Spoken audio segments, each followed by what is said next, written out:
Saya seorang ikhwan. Kalau laki-laki ikhwan, kalau perempuan akhwat. Dalam Islam jenis kelamin cuma ada dua, ikhwan dan akhwat. Tak ada wanwat. Ikhwan dan akhwat. Saya ikhwan, berarti laki-laki. Saya ingin nikah, alhamdulillah. Cuma calon mertua saya minta resepsi. Bagus. Ada seorang sahabat Nabi namanya Abdurrahman bin Auf. Siapa namanya? Abdurrahman bin Auf. Tangannya kuning-kuning bekas minyak za'faran. Minyak za'faran dipakai ketika orang nikah. Nabi nanya, Abdurrahman bin Auf, iya, itu tanganmu kuning-kuning. Iya. Kamu nikah? Iya. Aulim walau bisatin, potonglah kambing. Kenapa nggak buat resepsi? Calon mertua minta resepsi, bagus. Tapi harus megah. Wa na'uzubillah.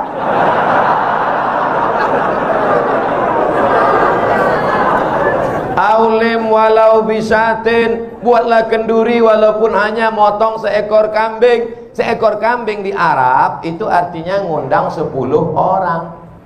Karena di Arab itu kalau kambing 1 ekor itu 10 orang. Artinya buatlah kenduri, walimah, resepsi walaupun yang diundang hanya 10 orang, 1 ekor kambing. Karena di sana motong kambingnya. Di sana Mesir motong ayam itu cuma 2 kali potong. 1, 2, 1, 2. Ayam paling kecil 1/4. Bukan super. Kita dimutilasi.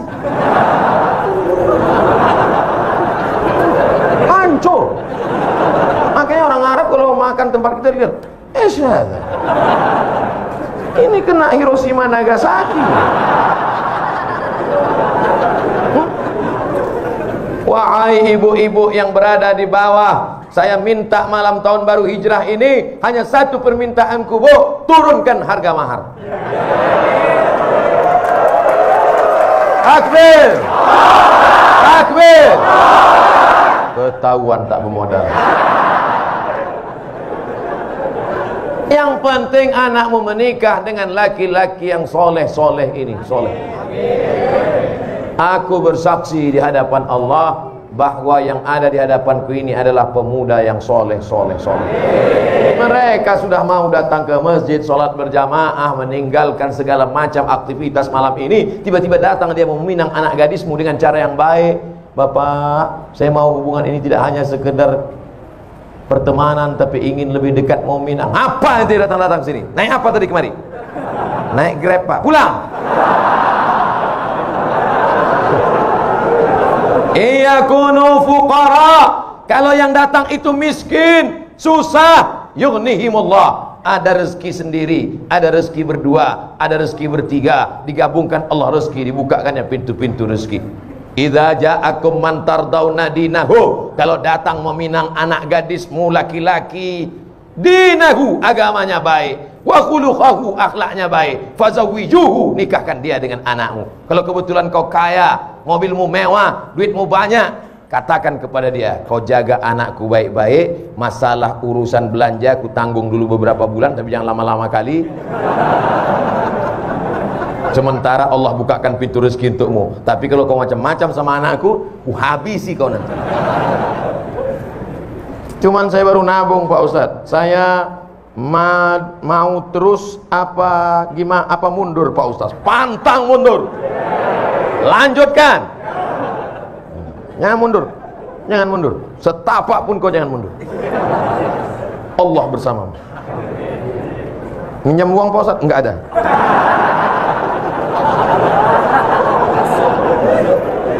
Ustadz, saya mau nanya, jika ibu saya menikah lagi dengan laki-laki lain, ayahnya udah meninggal, sekarang dia tinggal sama ibunya mau nikah lagi, kira-kira begitu, apakah saya harus menghormati dan menyayangi bapak baru saya seperti bapak kandung saya, sedangkan kakak-kakak saya melarang saya untuk mendekatinya? Di mana letak salahnya? Bapakmu yang baru itu rajin sholat berjamaah ke Jami' Al-Abrar, dia mendengarkan ceramah Ustadz Somad, dan dia pula orang yang baik, sopan santun. Kau tidak suka hanya karena dia bukan bapakmu, itu takdir Allah, itu ketetapan Allah. Kenapa engkau tidak ridha menerimanya? Kecuali bapakmu yang baru itu sakau, pengedar narkoba, itu pun kau tak boleh benci, kau tetap baik sama dia. Tenang ya Pak, tenang. Kau pergi lapor ke BNN.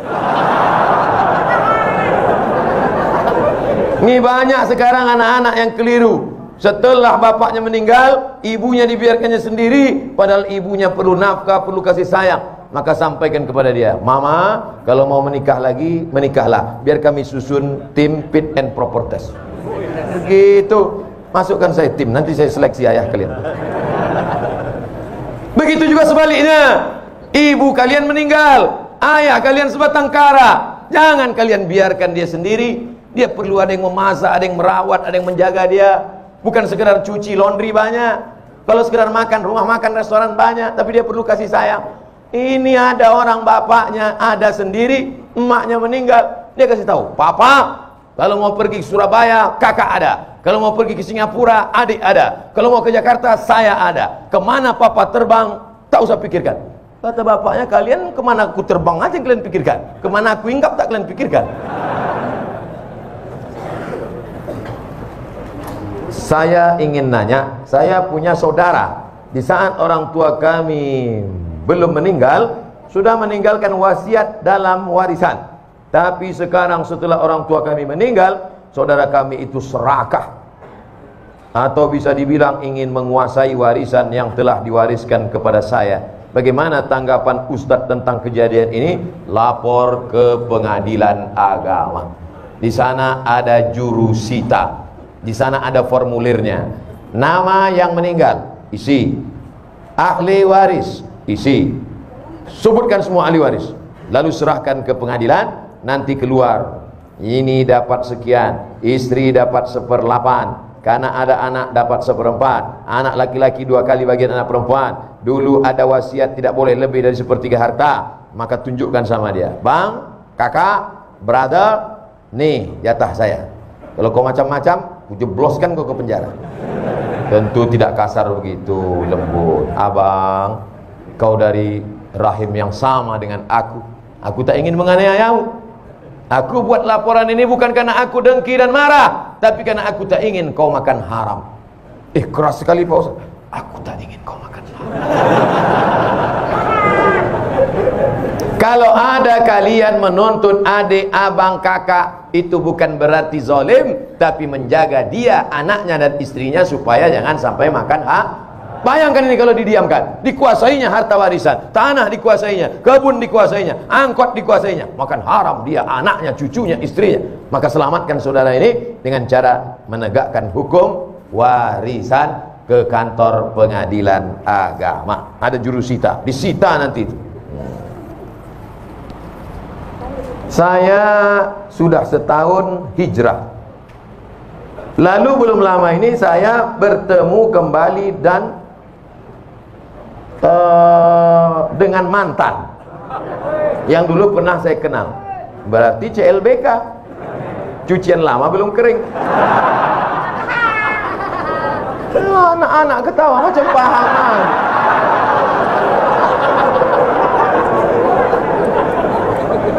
Dan saya melakukan maksiat, astagfirullah. Dulu saat ini saya berusaha untuk kembali meningkatkan iman saya, tapi rasanya sangat berat ujiannya. Apakah saya termasuk munafik Pak Ustadz? Kau terjerumus dalam dosa, maka yang pertama dilakukan adalah taubat nasuha, mandi taubat, sholat sunat taubat, habis itu istighfar. Namin muslimin yudhinibu dzamban, kalau ada orang silap, khilaf, salah, terjerumus dalam dosa, summa yatatahhar, mandi taubat, summa yusalli rak'ataini, salat sunat taubat 2 rakaat, summa yastaghfirullah, minta ampun kepada Allah. Astaghfirullah rabbal baraya, astaghfirullah minal khataya. Setelah salat istighfar, lalu kemudian buka HP, cari nama dia, delete, update status, mohon maaf untuk sementara kita tak usah jumpa dulu setan. Inna syaitana lakum aduwan, setan itu musuh bagi kamu, fattakhidhuhu aduwa, jadikan dia sebagai musuh. Setan tidak pernah ngajak selingkuh. Pernah tak setan ngajak, ayo selingkuh? Tidak. Setan mengajak dari langkah pertama, tukar nomor, kirim WA, ASL please, La tattabi'u khutuwatis syaitan. Jangan ikuti langkah-langkah setan, karena setan punya trik, punya tipuan-tipuan. Oleh sebab itu jaga. Adapun engkau, supaya jangan lagi kembali ke mantan, supaya cepatlah cari perempuan solehah, mudah-mudahan menikah tahun ini. Tanggal nggak penting, yang penting tahun. Karena banyak juga orang, kapan nikah? Bulan Mei Ustaz. Tanggalnya, tahunnya pun nggak pasti Ustaz.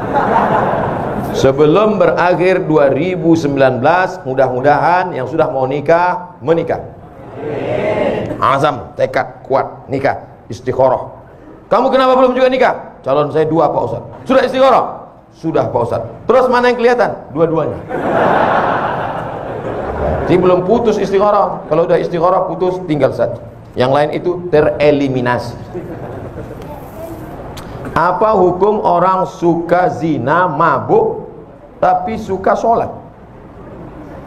Man sholatuhu lam tanhahu anil fahsya'i wal munkar. Siapa yang sholatnya tidak mencegah dirinya dari perbuatan keji dan mungkar, falam yazdad illa bu'dan, maka dia bukan makin dekat pada Allah, tapi makin jauh.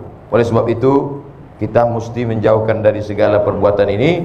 Tinggalkan. Buat komunitas pemuda hijrah, masyarakat remaja Masjid Jami Al-Abrar, berteman dengan orang-orang baik, ikut maulid, ikut pengajian, jangan lagi terjerumus pada perbuatan ini. Mudah-mudahan Allah membukakan pintu rezeki dan keberkahan.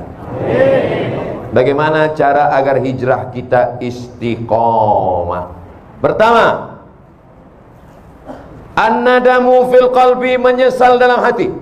Wal iqraru bil lisani, diucapkan dengan lidah, astagfirullah. Wal amalu bil arkani, diamalkan dengan anggota tubuh, rajin sholat, rajin pengajian. Tapi saya Pak Ustadz masih tetap teringat-ingat, terbayang-bayang sama mantan. Hilangkan nomornya. Hadiah-hadiah yang dia kasih dulu dalam bentuk gelang, cincin, rantai, anting, buang semuanya. Karena kalau itu masih dilihat, teringat, terbayang, buang. Dulu dia kasih ada sendal Pak Ustadz, buang, ganti sendal baru. Dulu dia nggak ada ngasih duit Pak Ustadz, jangan. Tempat-tempat yang pernah dikunjungi bersama, kebun, mal, hindari. Segala yang mengingatkan dia, minta pada Allah, ya Allah, lumpuhkan otakku agar tidak mengingat dia kembali. Na'udzubillah, lumpuh betulan. Hilang semua hafalan-hafalan Quran. Supaya hanya berzikir. Walladzina idza fa'alu fa'ishatan, kalau ada terlintas di pikiran macam-macam, awzalamu anfusahum, kalau dia menganiaya dirinya, zakarullah, istighfar. Jadi yang pertama, taubat nasuha dengan syarat dan ketentuan berlaku. Yang kedua, menggabungkan diri dengan komunitas hijrah. Bapak-bapak yang sudah hijrah, komunitas. Anak-anak muda yang hijrah, komunitas. Anak-anak belum ada dosa lagi. Kan belum ada dosa, belum akil balik. Kalau mau ribut, ribut lah sekarang.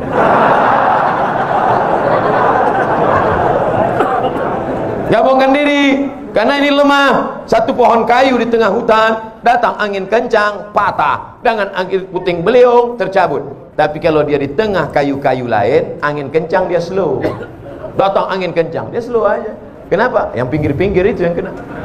Nah, inilah makanya berjamaah. Alaikum bil jamaah. Ini kalau kita ramai begini, setan-setan takut. Paling cuma ngintip-ngintip dari gelap-gelap. Makanya hari raya kurban, Idul Fitri, Idul Adha ramai. Untuk apa? Untuk menguatkan. Ini malam ini tabligh akbar ini ramai begini. Wah, yang selama ini imannya down, melihat orang ramai, bangkit lagi. Takbir! Bangkit dia. Begitu nanti pulang sendirian, lobek. Makanya harus terus pulang, tidur. Besok jamaah subuh. Di kampus, di sekolah, di kantor, lagi bang pengajian. Komunitas FPI, komunitas jamaah, komunitas born to ride, ride to jannah. Geng motor. Kap 70. Mantap. Touring. Mana-mana. Touringnya bukan tanggung, 6 jam. Di bengkel 4 jam. Enggak apa-apa. Yang penting kebersamaannya, bro. Bukan yang kau kendarai, bukan tujuannya, tapi ada kebersamaan. Pas lagi naik, kawan dorong di belakang. Betul, yang penting kebersamaan. Kata kawan di belakang, aku udah mau mampus, kau yang enak. Pertama, menyesal dalam hati, diikrarkan di lidah, diamalkan dengan anggota tubuh, menyesal. Lalu kemudian setelah itu menggabungkan diri dengan komunitas. Yang ketiga, sering-sering ziarah kubur dan ngelihat orang sakit. Saya pergi ngelihat orang sakit, anak muda umur 23 tahun mandi di pantai, tiba-tiba luka sedikit aja. Tiba-tiba Allah beri ujian. Dalam waktu 9 bulan kanker kulit dari atas sampai ke bawah. Harus dibawa ke rumah sakit. Perempuan seperti hamil 9 bulan. Ibu sudah berapa lama? Baru 4 bulan. Apa ini? Cancer. Orang barat menyebutnya cancer. C-A-N-C-E-R. Cancer. Orang kita payah nyebut cancer. Apa ini? Kanker. Tumor. Harus dibuang daging dalam. Berapa uang untuk membelah, membedah, membuang daging? 40 juta. Kalau sampai pendarahan masuk ICU 70 juta. Ya Allah. Satu saudara kita kena kanker mata, hampir sama besar mata dengan kepala, ditutup dengan sapu tangan. Sampai di situ saya disuruh ceramah sama Ustaz Hanan At-Taqi. Silakan Ustaz Somad ceramah. Tak sanggup saya ceramah. Assalamualaikum. Lemas badan saya. Ternyata yang kau hadapi selama ini belum ada apa-apanya, Abdul Somad. Mereka kulitnya, perutnya, matanya, yang satu berlubang leher. Nah, kanker tenggorokan. Dan yang kau rasakan selama ini belum ada apa-apanya bersama. Kau baru dilaporkan. Kadang kita hidup ini kita merasa kita lah yang paling berat, kita lah yang paling. Ternyata pergilah ke rumah sakit. Pergi. Besok Pak Ustaz, malam ini juga. Pulang dari sini, pergi ke rumah sakit. Kalau security-nya nanya, mau kemana Pak? Jenguk. Ada keluarga yang sakit? Enggak ada. Jadi Bapak mau ngeliat siapa? Semua yang di rumah sakit nih mau kulihat. Siapa yang nyuruh? Nih Ustaz Somad, tonton video ini. Kalian pun jadi security di rumah sakit ini, ambil juga pelajaran. Ceramahi security itu malam ini. Hai security yang bekerja di rumah sakit, berapa banyak orang sakit yang kalian lihat? Kenapa tak pernah mengingatkan kalian kepada kematian? Hai dokter-dokter, dokter spesialis, kenapa gaji kalian tak kalian sedekahkan? Keluarkan duit, potong, upload, like and share. Saudara yang dimuliakan Allah Subhanahu wa taala, apa yang kita cari hidup yang singkat ini kalau bukan mempertahankan iman istiqomah dan amal soleh. Yang disampaikan Ustaz Abdul Somad malam ini hanya sekutil, hanya seupil, hanya segelintir, 0,1% dari kajian Islam. Makanya besok kalau ada kajian Habib, datang. Ada baca kitab, datang. Ada kajian Ustaz, datang. Jangan pikirkan Habib siapa, Ustaz siapa. Yang penting datang majelis ilmu. Datang, duduk, dengar, diam. Ngantuknya pun ibadah. Kalau ada kawan di sebelah, ente datang kok tidur. Tidur ini pun ibadah. Masya Allah, tabarakallah. Untuk mengharapkan keberkahan dari Allah Subhanahu wa taala, mari kita sama-sama berdoa dengan kemuliaan surat Al-Fatihah. A'udzu billahi minasy syaithanir rajim. Bismillahirrahmanirrahim. Alhamdulillahi rabbil alamin. Ar-Rahmanir Rahim. Maliki yaumiddin. Iyyaka na'budu wa iyyaka nasta'in. Ihdinas siratal mustaqim. Siratal ladzina an'amta 'alaihim ghairil maghdubi 'alaihim waladdallin. Amin. Allahumma salli ala sayyidina Muhammad wa ala ali sayyidina Muhammad. Allahumma inna natawassalu ilaika bijahi nabiyyika Muhammad sallallahu alaihi wasallam wa bisirril Fatihah. Kami memohon kepada Engkau dengan kemuliaan Nabi Muhammad dan kemuliaan surat Al-Fatihah, antu yassir lana umurana, mudahkan segala urusan kami ya Allah, umurat dunia wal akhirah, urusan dunia dan di akhirat ya Allah. Wa antu farriz kurubana, lepaskan kami dari segala masalah hidup dan mati ya Allah. Wa antaftah lana futuhal arifin, bukakan pintu hati kami untuk menerima ilmu dan mengamalkannya ya Allah. Allahumma faqihna fid din, dalamkan ilmu agama kami ya Allah. Wa 'allimna ta'wil Jibril ajarkan anak cucu kami pengetahuan agama yang benar ya Allah. Allahumma ja'al abna'ana wa banatina min huffazil Quran wal hafizat. Jadikan generasi muda kami menjadi para penghafal